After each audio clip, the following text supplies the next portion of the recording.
This is the Thrive Podcast with Shiloh Missionary Baptist Church. And now, Pastor Fred Jeff Smith. Hello, welcome to the Thrive Podcast with the Shiloh Missionary Baptist Church. I'm Fred Jeff Smith, pastor of Shiloh, and I'm very happy that you took the time to either view this on YouTube or listen to it on iTunes and Spotify. We always invite your input. You can reach us at just Fred Jeff Smith at Cox.net. Let us know how we're doing and whether or not you are enjoying the podcast, what we can do to make it more relevant to your life. I'm very happy today to have the opportunity to welcome back to our Thrive Podcast desk Reverend Jennifer Jones, who serves Shiloh as the Executive Director of our Charitable Foundation and serves as the Minister of Social Justice Issues here in our church. Jennifer has been a guest with us before. We're delighted to have her back. How you doing, Jennifer? Doing fine. Excited about all of the noise in the community around what it means to be actively engaged in this process of electing those folk we want to take care of our civic business. Well, I find that the best way to hold conversations with you is just to throw something out there and let you talk about it. We recently finished a People's Assembly working with a group of other pastors and a group that we collectively call Prophetic Voices. Talk about that and your thoughts about the assembly and how it went. Well, I'm still excited about the last couple of nights. We did this on Monday and Tuesday night of this week, where we held what we call the People's Assembly, and we held one at the McKinley Alumni Center, and the other, and this was in South Baton Rouge, and the other was in North Baton Rouge at the T.J. Jemison Baptist Student Union. So we had great attendance at both of the meetings, and not just so much the attendance. Of course, it's never what you want it to be, but it was the quality of the meeting and the engagement and excitement of the folk and what they had to offer to that particular process. What was different is that most folk were expecting us to do a candidates forum. Right. We invited in folk who were actually running for office, but for the last several years, we've been trying to make sure that our folk had a voice in the process, and not just when they went to vote, but they understood clearly what they were voting for. They understood the issues, and as you know, especially here at Shiloh and some of our other partners and churches and organizations that we partner with, they do the same thing. It's almost weekly they're getting some information around the issues that are important to them. So this was really about helping them to begin to think about what it means for the people to have voice beyond just that of voting, right, but to prepare them for that, right, where they're not looking for a candidate to give them a platform, that they can begin to help develop what we're calling a people's platform. So this was to talk about issues and how do we move from issues and concerns to actually policy work, changes. Right. And regardless of what candidate or whatever they were running for, how does the way that we think and understand that and their ability to help us get where we're trying to go, and how do we put our agenda in front of them, was what this meeting was all about. Yeah. So I've seen this done all over the country in a number of different ways, and we try, when we think about what's being done other places, to take a look at what works for Baton Rouge. Yeah. And Baton Rouge is different. You can't take and overlay anything anywhere else. We are a different breed of people. Our way of working together, our way of understanding the political landscape of what goes on here is a little bit different. So this worked out fairly well. I mean, as much as we prepare to do it, as we work together as clergy and leaders within congregations, it's always exciting to gather from our folk. And, you know, most of the meeting was spent with our folks sitting around for particular issues. Right. That was important to us. Of course, one was around mental health, and not just limited to mental health, healthcare in particular, but mental health was kind of the piece that was lifting up because of a lot of what's going on in terms of misunderstanding what's going on with the Bridge City piece. Right. Bridge Center piece, rather. The other was unemployment, especially around marginalized folk. But even when we talk about marginalized folk, anybody in our congregation, in some ways, are impacted by the unemployment in our community. Yeah. Not only did we talk about unemployment, but mass incarceration. Yes. You know, that was a key piece. And then education. And those were broad topics, and what we wanted to do is see where people fit in and what were their experiences. Right. Based on some analysis that we shared up front, the biggest part of that meeting was setting them in these different groups and letting them interact and come up with 3 different pieces or policy pieces. And really it kind of came out in terms of theory that's going to require a little bit more research, but it allowed them to see a different process that their voices were actually heard and they were given guidance to what actually becomes, and so much so that part of that process is now something they can replicate. Right. They can replicate with their families, Right. you know, those in their civic groups and neighborhood groups or other organizations that they're part of. And for the different congregations that were connected, they can do this over and over in their congregations or in the ministries within their congregations. So. One of the things that, and you've said it twice, we wanted to develop policy as opposed to merely suggesting programs. Right. On the first night of the activity, it was a distinction was drawn, a line of distinction was drawn between a program and a policy.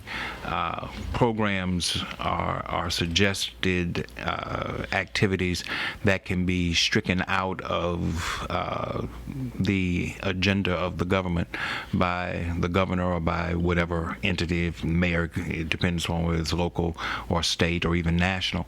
Whereas if it's a policy shift, then it has greater weight attached to it.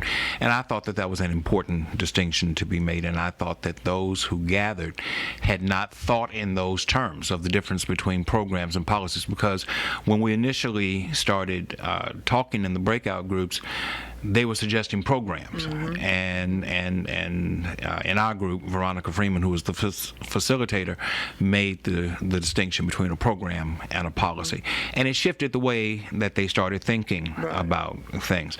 You have done this work historically for several years. You did it through PICO, which is now Faith in Action, and you have done it here at Shiloh. How difficult do you find it to get people to shift their thinking away from mere programs to policy? It's extremely difficult. It's just like anything else. What people are accustomed to is the program. You know, you talk about education, then they talk about after-school programs. Right. If you talk about health care, there are different programs that have been put in place. Sometimes, as much as the program can be beneficial, it's almost like giving crumbs rather than the policy that actually puts something in place where you get much more. Right. So trying to get them to see the difference, and it takes what we've been doing for years before folk get to that. Now, that wasn't only eye-opening for some of the folk that came in the room, but when you think about the broader community and the congregation, and they're able to take that back now, and that's how you begin to shift their thinking around these particular things. So they're going to walk away with this, and they're going to be talking to other folk about it, and that's how, because we assume that people understand this kind of movement, or how the government is organized in a way to benefit us and not to distract us or put something out there that will quiet us, not take care of the problem of the issue that's affecting our families. So it takes educating, you know. One of the things that I hear a lot now is folk talk about social justice as we talk about it, and they talk about issues and programs and where money is going and all of those kind of things. Right. But when they talk about how money is spent or where it's going, it's primarily in terms of their measurement is a program. Yeah. Okay. Yeah, that's true. So when you begin to help them think about the budget, how that budget is put together, where that money comes from, all of those things kind of play into play. And then the conversation of it, it's a learning curve. And it doesn't matter whether or not those persons have a limited amount of education or they have a number of doctorates. That's something that they haven't taken the time to really put together and understand. So just continually putting that in front of them, demonstrating it in different ways, because as you know, as well as that people learn in so many different ways. And however you get it to them, if you got to get it to them in a song, let's sing about That's it. true. You know, preaching about it, teaching about it, putting in the bulletin, putting it on a podcast, all of these different ways, then that gets them to begin to think differently. And most of them, the question then becomes, or the comment I often get is, I really didn't know that. Yeah. And part of that is because we really didn't teach that. So, based upon the recent work that we just completed and what's coming up in the next couple of weeks, on October 12th, it's election day, but early voting actually begins as we're recording this. It begins in just 2 days. What is your gauge on the level of excitement, if that's the right word, the level of motivation, probably a better word, amongst our people to actually go to the polls and make their vote count? Right. Well, one of the ways that, Pastor, that I measure this is the activities that are going on, you know, like these candidates forum, these assemblies, like what we put on in a number of things. On the very same night that we've done both of these events, there were, I don't know how many events going on across the city. There's a number of ways that we try and gauge some of that. But the fact that folk now are paying attention to, and I think there is a level of excitement because we finally figured out a way to put this in front of them. If you're talking about their Social Security, if you're talking about their Medicare, if you're talking about maintaining the teachers getting raises and all of the different things that are out there for people to pay attention to, you know, this conversation around the Bridge Center, right? And who's going to be served by that? There's 30 beds, but it's everybody's tax dollars. Yes. And will everybody have equal access to that particular facility? Sure. So I think the way that we've been able to, and we keep saying this over and over, whoever controls the narrative will influence how folk are going to respond to this. I think the church is doing an excellent job. I can't say all. I do know a number of them who are doing an excellent job to help folk understand that this is a moral responsibility that they have. So voting is a part of their worship. It's a part of their service. And I think now it's happening, but it has taken a lot of years to get to this place. And, you know, a lot of folks see a lot of activity going on. Some churches aren't engaged or involved, but they want to be and haven't found their way in. And sometimes, if you put enough information out there, they can pick it up and do it whatever way they want to do it, as long as it gets done. So, over the last recent years, I guess 10, 15 years, and for me probably goes back a little bit farther than that,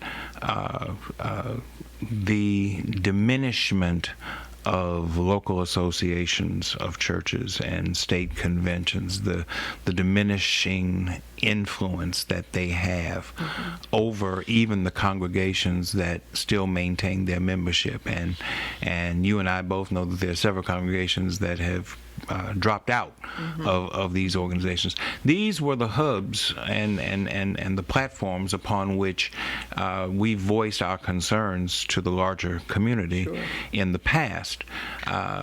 Those platforms, I'm not going to say they're not there, but they certainly don't carry the same weight that they once did. I don't see the association as it was in the current model ever having that kind of influence again. But from your perspective, what is going to step in and assume the level of influence, the role of those groups? Not just the church, but is there a larger group that can step in and assume that role? It's going to look different. I think when we talk about the church, primarily what we're talking about is the pastor leading the effort. Mm-hmm. And I believe that it's extremely important that pastors support the effort in terms of what their congregations are doing, and it should not ever be done without some support or at least acknowledgement of the work that's going on in terms of the membership that's done, especially in the name of the church. But what's really going to rise this up is the leadership within our congregations and within our community, when they begin to see the value of what it means to work in a collective way. The language that I often use with them is that, and I understand that there are nonprofits, there are even smaller churches who don't want to be swallowed up by larger churches. Right. And then there's always been this fear that we were in competition with each other as churches, which is not so, because there are more folk outside of the church these days than are inside the That's church. true. So that's not the case at all. So what has to happen, and it only happens when there's a crisis in our community, that we see some semblance of coming together, right? And the collective kind of power and sharing that we do that makes a difference, whether it's a flood or whether it's an Alton Sterling piece or something that goes on in the community. Mm-hmm. So how do we get folk to rise above all of the pettiness, looking for the structures that are not as effective anymore? Or do we think about what does it mean to have partnership and collaborative efforts that's going to move this stuff forward? Mm-hmm. And I see a semblance of that, because I believe a number of organizations, a number of churches are learning how to work in a collaborative effort in doing certain things, also in terms of partnerships around both faith-based organizations and other organizations that are secular, but the values sometimes, and we have to be selective. Right. I need to say that. We can't Right. partner with everybody just for the sake of partnering. There has to be some common thread there for us to be involved. But the reality is that our members are involved. So how do we take advantage of that? Yeah. I think the people have to rise up. And there's a sense within this community and across generation, there are things popping up, and I sense it, I see it, I participate in a lot of it, where there is leadership, where people are rising up to take on issues like this, and trying to do it in creative ways to meet the needs of the different age groups, the different faith dynamics that sometimes play in, whether or not it's interfaith Right. or not, these ecumenical efforts, all of these other pieces. So it's about the voice of the people that's rising up. It's happening all over the world, and particularly in Baton Rouge. I think I'm excited about what I sense and see. Still struggle a little bit with how it's going to be led, how it's going to coalesce and come together, because sometimes it does go off the rail. Yeah. And sometimes those who share common beliefs disagree about the methodology that needs to be employed in order to achieve what you're trying to achieve. I'm seeing a lot of that in these various candidates that we have for seats. This is a critical election, not just from the standpoint of all elections being critical, but the census is going to be done in 2020, and particularly with regard to legislative seats, state house, state senate. The individuals who will be in the House and Senate after this election will be the ones who will be tasked with the responsibility of doing the redistricting and the drawing of the maps for the next 10 years. And that has a lot to do with how resources are allocated throughout our communities. Do you sense that there is enough of an awareness within our community of how important this election is from the census standpoint and from the redistricting standpoint, and the challenges that are there now with gerrymandering and redlining districts and things that I heard somebody say the other day, things that you can't necessarily prove, you don't have empirical data, but you know that it's going on.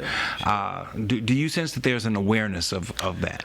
For the last couple of years, there's a group of people that have been paying particular attention to that. And part of this movement of why there's so many different things going on, trying to make sure that we get people registered to vote and then get them out to vote.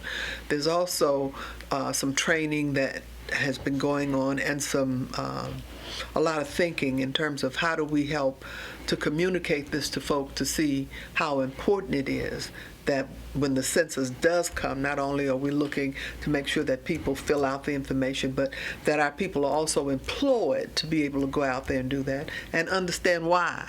So just as we have done, I think, much better in terms of making sure we're getting folk to register to vote, to get them to go and vote early, and then the challenge is getting them to the poll. At the same time, we have to be teaching and thinking about gerrymandering and thinking about the census piece and helping them understand why that's important for them. And no, we may not be able to have empirical data, but in some way, because of the way that we live and because of the difference between what goes on in North Baton Rouge and South Baton Rouge, yes, you can see it with your eyes. You right. experience it when you have to go to the grocery store. Yeah. You experience it when you go into the bank to borrow money. You know, or how far you have to drive to get to yes. a grocery store. Yeah. Absolutely. Yes, yes. It's troubling to me that there are people who are in positions of authority, people, not just government people, but business people and civically led people and what have you, who will deny the reality of the problems that exist simply because they're not directly affected by it, and they minimize how important it is. You know, it's not that big a deal that there's no grocery store in North Baton Rouge. Really? That's because you don't live in North Baton Rouge, exactly. and so it does not directly impact you. Part of your job in the past and in the work that you do here at Shiloh has to do with being the liaison into that community and voicing the needs that they might not want to immediately acknowledge existing. Do you find that there's much resistance in that? You know, one of the things that I've learned, and to give you an example of what you're talking about, you used the example of the grocery store. As prophetic voices, we've been paying particular attention to the Bridge Center, right, and the development of that, as we discovered after the tax was passed and the board that was put together to initially pull it together was not representative of the community in which we knew that it was supposed to be serving.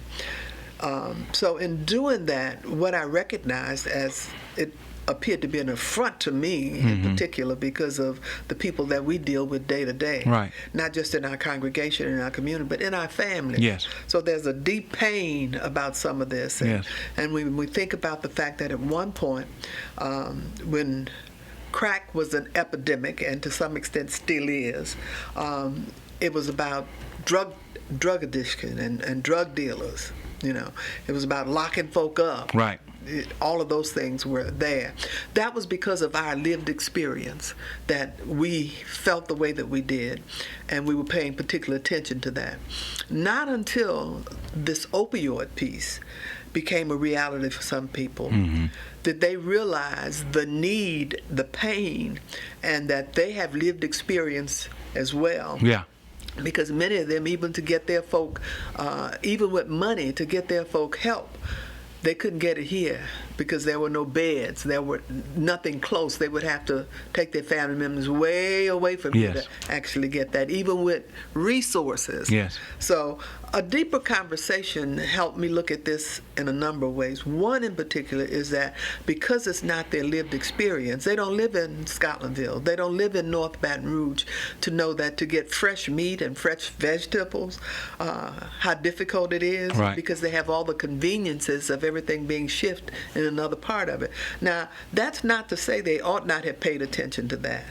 They should have, but we also have a responsibility to make sure that they pay attention to it. So rather than just to keep those dynamics to say this is going to happen for black folk and this is going to happen for white folk, we have to be in the midst to make sure equity takes place. And that's going to be the key for that. So do we get any pushback for it? Yeah. When politicians get into office, and many of them, I believe, go in with the right intentions, but when you get into that field of trying to figure out their first thing once they've gotten elected is how am I going to get elected again? Right. And with all of the intentions of serving the people Very that true. put them in that particular office. Mm-hmm. But we can't leave them solely with that responsibility. We have to hold them accountable. And not only hold them accountable, we've got to prop them up. We've got to put something in front of them. Mm-hmm. We've got to be able to give them the data, the phone calls. They can log and say, this is what we're hearing from our constituents. This is why we need X amount of dollars, or this is what really needs to happen in this community for it to be viable, not just for them to be saved, but for all of us to be saved. Right. So it's that kind of conversations that we really have to run into, and then there's some responsibility, I believe, on all of us to be able to make this better. Next week, as this is going to be rolled out on Monday, Monday the 30th, on October 2nd, we're having Souls to the Polls. This is the second effort that we have put forth with Souls to the Polls. Explain, without me telling people what it is, explain what Souls to the Polls is and why it's important.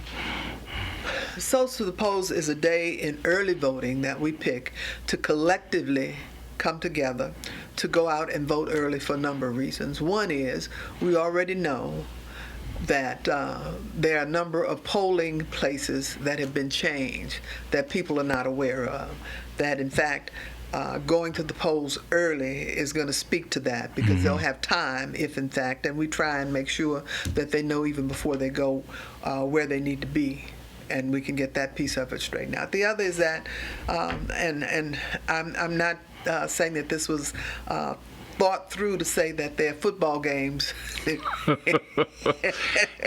on those days, and we know what football means in Baton Rouge. Right. So that's a way to take some folk mind away from, and we want to make sure that you can be at the football game if you've taken care of your business first, right, and that's to vote early. Right. The other is, I think it's important for the faith community in particular to use its influence to have a collective movement that increases every time there's an opportunity to vote. We should have a better percentage, and we are gradually growing toward that in terms of getting our folk to collectively be able to do that. Folk often find it very difficult to get the community in itself to do something in a collective way, unless, again, it's a crisis situation. This is crisis on one way if we don't go. Correct. Right? But this is going to speak volumes to folk in our community, because they think that we don't, as a people in particular, and as the church. They come when it's time, candidates come, everybody wants to pass by the church. Right. Right. But then when it comes down to the legislature or the city council or any of them, when they look at who's responsible for them being where they are, then they're going to make some decisions about how things are dispersed in terms of resources. So if there's this collective movement that's going on, and they can consistently see that's growing, they're going to consistently see that they have to respond to our needs, right, and bring resources into our community. Right. So if you're going to holler about what's not happening in North Baton Rouge needs to show up big at the polls. And vote. And vote. Yes. Right? Yes. Same thing. When we talk about African Americans in our community and what goes on at parish prison and how our families are affected by that, they're going to have to be able to look and see that we're moving, and we're moving to the polls. Right. Right? And that gives us voice to be able to do a lot of things that we haven't even begun to imagine or scratch the surface that we'd have the power to do, if we're seen as powerful folk. Yeah. And we're not seen as powerful folk just because we show up on Sunday mornings. In fact, they discount it. Yeah, they discount it because that's what they do. They Right. go to church. Right. But they don't go vote. Even when crises happen, it seems that there is a built-in belief of the powers that be that they'll be upset for a couple of days. There might be a protest or two for a couple of days, and then everything will get back to normal. If we can just withstand the couple of days of protest, then everything will calm down and things will get back to normal. That's troubling. Yeah. First of all, it should not take threats of violence in order to get the attention of those who are in positions of authority and in positions of power within our communities. But the fact that they are so discounting of a huge segment of the community, that they feel like they can just pigeonhole us and say, okay, well, they'll be upset for a couple of days, and then it moves on. We have to dispel that myth. We have to change the way that they think about it. And I agree with you. We have to do things before the crisis so that we're taken seriously when the crisis actually takes place. So, talk about what's going on with social justice here at Shiloh. Not forgetting about, but beyond what's going on within the community work. What's going on here at Shiloh? I'm going to respond to that, but let me just say the comment that you just made in reference to doing something before the crisis actually hits and doing it consistently. Yeah. I think for the last 4 or 5 years, there has been a concerted movement around this Get Out to Vote effort, that every year more and more was being done. And when we talked earlier about the excitement about all of these things going on, and as I was complaining about having to make decisions about how can we be at all of these different events, and how every night there's something going on, you have to throw a lot of rocks to hit something sometimes. And if you keep doing that, people are paying attention to the fact that there's a movement going on around making sure that our folk are registered to vote, that they vote early, and that they are knowledgeable enough about issues now to make decisions that are not about a party, and it's not about folk with popular names, or it's not about people just with all of the money. So they are paying attention to that. And what they're also paying attention to is that now we are continually making sure that, this social justice buzz that we're going to talk about what we're doing here at Shiloh. As we talk about that, that's a word out in the community now that folk are being challenged by, and understand that more than just a handful of folk or theologians are speaking about it, but it's becoming a part of who people are, and they understand that that's a part of their reasonable service in terms of giving back. So the fact that we're consistently doing something a little more every time, and we're educating more folk, we're moving more folk to the polls, we're coming up with some creative ways of getting our folk who've been incarcerated to come out, and we're propping them up to make sure that they're able to vote, and we're getting our young folk right as they get out of high school. So they're seeing it has not always been this way. But it's happening. And I know that folk get tired of us talking about it, but that's what you have to do to make sure that these things sustain themselves. And we're being observed. We're being watched. We're being evaluated. So the consistency piece is very important to that. And that it's not just a rise and a fall. Folk are not just coming when, we were called recently when we thought we were getting ready to have a flood or the semblance of the remnants of a hurricane.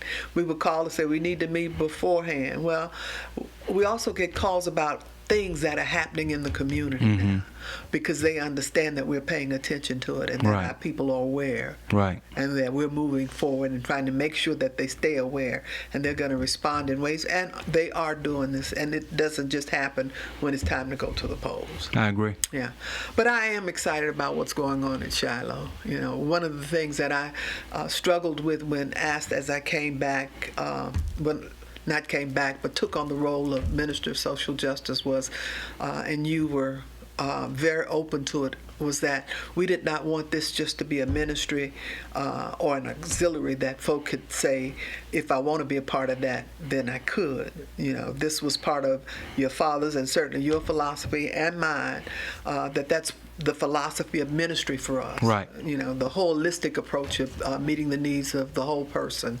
And in doing that, I think what we have done over the last 4 or 5 years is be able to say to folk something I took from my former sisterhood president. If you were a sister in the church, then that means you were part of the sisterhood. If you're a member of Shiloh, you're part of the social justice ministry, because that's the good philosophy of ministry for the church. So nobody everybody cannot feel like they are encompassed in that, or they don't have a say-so about it. So what we've been trying to do is help people take a look at what that's going to mean in terms of their service, and how they want to live and work out ministry here through this congregation. So there's no ministry in our church that has not been embraced or reached out to, or who have not participated in some ways in some of the social justice activities and works and workshops that we've been able to do. And part of that is by listening to them and seeing, meeting them where they are, the things that they want to get engaged in, be a part of. You know, for a long time, for many years, we'd done women's conferences, and everybody was concerned about the absence of that. Well, we did something a little different, and we were able to get several hundred women to be a part of what we call You Are Royalty. And we had a summit, brought in some folk from across the country and some of our local talent, and many of our politicians came in to be a part of that. So that was something that now they tend to want to see that as something happening every year. Well, just as that piece happened, there's local work that's going on with our homeless ministries through sisterhood, a number of activities even in that ministry. There's a lot going on as it relates to what we were able to do with our summer youth enrichment. We were bringing in folk that actually spoke to our young folk, not just about their career, but about their public service, about their giving back, and about what social justice actually means, and how, regardless of whatever their career choice is, they see themselves as being able to have a responsibility for making sure that they're reaching back and pulling others in and engaging them in that process. That equity is everywhere. And it's just not, you know, as we talk about social justice, oftentimes people think we're talking about marginalized. I like to talk about being marginalized in the spirit. So it doesn't have just everything to do with poverty, although it has a lot to do with it. But when a person is not aware of and conscious to who they are and what they can contribute to that. So I get the questions all the time. There's an excellent team of folk that have just bought in, and I just kind of facilitate what it is that they dream about, what they want to do, and create activities and things that they can be engaged in, both in our congregation, in the broader community, and even outside across the country. And it tends to, it's caught fire. It does help that every Sunday there's something in the bulletin on a social justice piece that I know people are paying particular attention to. At one point, they wanted to give me credit for it, and for a while I thought I'd take it. You know, it felt pretty good. Well, you know, I think we influence each other in a number of ways through our thinking and materials that we share with each other, and others in our congregation send now, because I get stuff all the time. I'm sure you do as well. That folk are sending our way, and they're contributing to it as well. But the fact is that they get it. You know, it's a diet for them now. And they're excited about it, and they're seeing themselves in it and replicating it. I challenge them to take it back to their families. I challenge them to find opportunities in their different groups, you know. One of the things that I've always admired about, and your dad used to talk about it, is the human resources in our church. And we have a number because they are connected in this community all over in so many different ways. There's not a career that you could come up with that we don't have members in our congregations that are part of that, or systems that operate what goes on in this city, that we don't have folk that are at every level in those systems to help make that happen. So I think now that they know that it's a brand, you know, there's some folk who claim to be the social justice churches of the city. You told me about that. I thought that was funny. But I sense and see that our folk have owned it, they've taken it on, they are actively engaged, and take it with them wherever they are. So, beyond social justice, beyond prophetic voices, beyond the politics that you and I are both engaged in, before you were in any of those positions, you were a member of Shiloh, a long-time member of Shiloh. Talk to me as we approach the year 2020 about your assessment of where the church is and where we need to go. Certainly, God has blessed this church, and this church has done some wonderful things, but there's some things that need to be done that we have not been able to get done yet. Give me your assessment as a minister, as a member, as a veteran member of the church. Where is Shiloh in your opinion, and where are we going? I'm trying to distinguish here between my personal dreams and my vision of ministry as we talk about the bigger picture and this congregation, which I'm extremely excited about and so proud to be a part of, and to see from whence we've come. But excited about the amount of talent that God has placed in this church and the possibility of what's before us. This thing of how do we transition from doing things as we've always done to what's possibly some new things that we can do or should be doing. I've been prayerful about this, and there are plenty. All of us are praying about it. Preaching, teaching, music, all of these things play into it. And the vision and what I sense and see that God is doing for us is causing, providing us an opportunity to be the footprint of what needs to be in a community as a church. And that's why he's placed us here for such a time as this, with so much opportunity based on where we sit. I think that this idea of what is it going to mean to make sure that gentrification doesn't eat us up, that we control it, or that we are a part of it in a way that benefits the greater good of the community, that's going to be more about development, Right. The vision that I've always had, and some of the folk that have been around here with me, we are now the seniors in the church. So this idea of senior housing and Right. This idea of how do we create entrepreneurial opportunities for our younger folk, how do we take advantage of a lot of the vacant land that's around or the new businesses that are coming into our community. How do we create, take our young folk who are renting apartments and for extended period of times for exorbitant amount of money and help them think about what it might mean to become homeowners, to create some wealth, some wealth building. So it's some new terms that we're talking about. Now, that kind of happened in different ways. How do we fund these things? What is philanthropy? Do we have folk in our church now who need to be looking at what it means to give more? Right. And I've seen some of that through our foundation. We've got a number of families in our church that are sponsoring scholarships beyond what we traditionally do as a church, what we were doing as a Duma scholarship. There are a number of families now, some that who want to remain anonymous. Right. That's actually sending children to school all over this country. Those are the kind of things. So I just see that we have an opportunity. We're in the midst of LSU, Southern University, and the Baton Rouge Community College. We need to be able to figure out a way that we are not trying to do it in a way that just changes the way that we've always done church.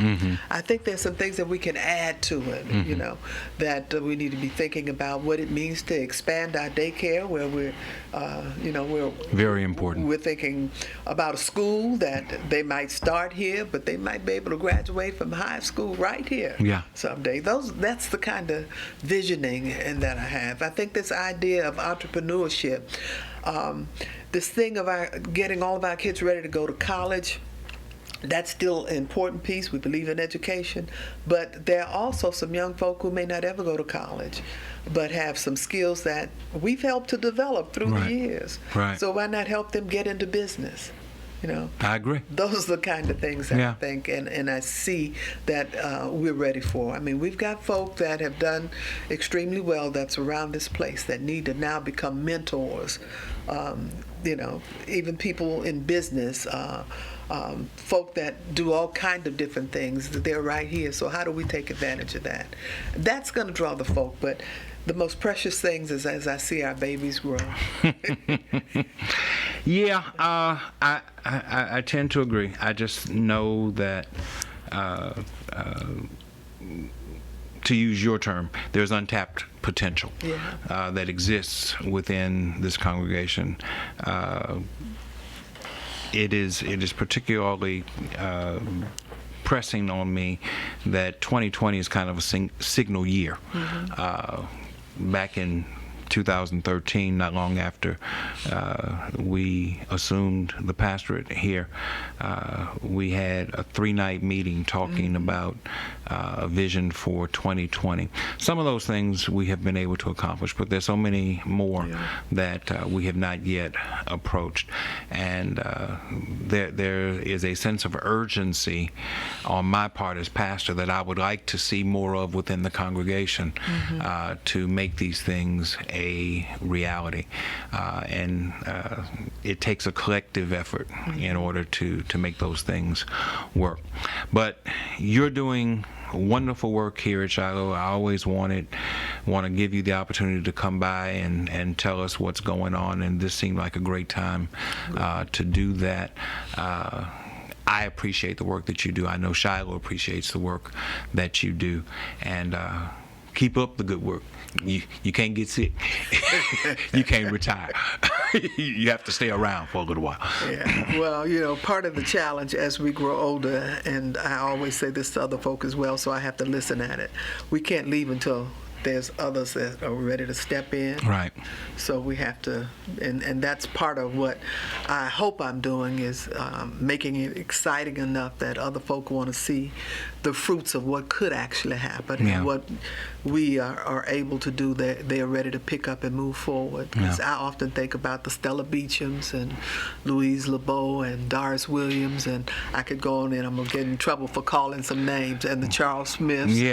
All of these others on whose shoulders we stand, who opened up opportunities.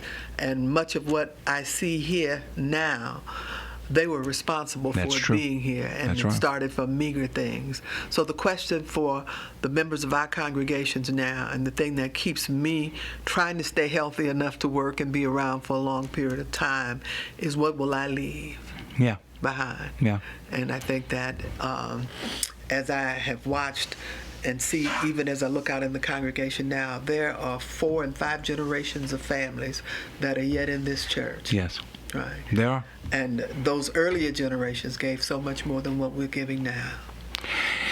Unfortunately, that's true. But it's our job to maximize the potential that's there. Reverend Jennifer Jones, thank you for taking the time to share with us. Thank you for viewing. Thank you for listening. We'll be back again next time. Thank you. Thank you, Jennifer. I appreciate it.